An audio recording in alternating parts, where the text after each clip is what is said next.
Team India allrounder Sivan Dubey క్యాచ్ను చేజార్చడం తమ ఓటమిని శాసించిందని England captain Jos Buttler అన్నాడు. ఈ క్యాచ్ పట్టు ఉంటే ఫలితం మరోలా ఉండేదని అభిప్రాయపడ్డాడు. 5 టీ20ల సిరీస్ లో భాగంగా పూణె వేదికగా శుక్రవారం జరిగిన 4 టీ20లో సమిష్టిగా రాణించి టీమిండియా 15 పరుగుల తేడాతో ఇంగ్లాండ్ను ఓడించింది. ఈ గెలుపుతో 3-1 తేడాతో మరో మ్యాచ్ మిగిలి ఉండగానే సిరీస్ నైతే కైవసం చేసుకుంది. ఈ మ్యాచ్ అనంతరం తమ పరాజయంపై స్పందించిన జోస్ బట్లర్ శివన్ దూబే ఎదుర్కొన్న తొలిబంతికి క్యాచ్ ఇచ్చాడని, అది వదిలేయడంతో తమ విజయావకాశాలు దెబ్బతిన్నాయని తెలిపాడు. ఈ మ్యాచ్ ను మేము అద్భుతంగా ప్రారంభించాం. పవర్ ప్లేలోనే కీలక వికెట్లు తీసుకున్నాం. బ్యాటింగ్ పవర్ ప్లేలో కూడా దూకుడుగా ఆడి మంచి శుభారంభం అందుకున్నాం. విజయం దిశగా సాగాం. ఈ మ్యాచ్ ను మేం గెలవాల్సింది, కానీ మేం చేసిన కొన్ని తప్పుదలు మా ఓటమిని శాసించాయి.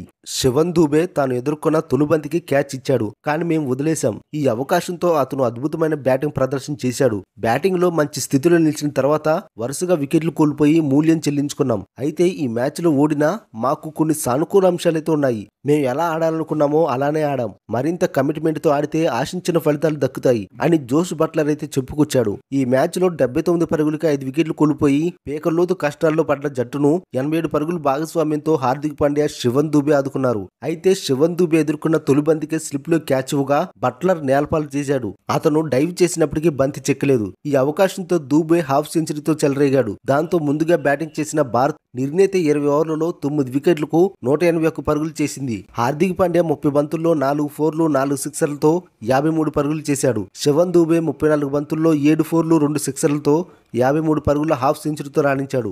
ఇంగ్లాండ్ బౌలర్లో సకీబ్ మహమూద్ 35 పరుగులు ఇచ్చి 3 వికెట్లు తీశాడు. జెమీ ఓవర్టన్ 32 పరుగులు ఇచ్చి 2 వికెట్లు తీశాడు.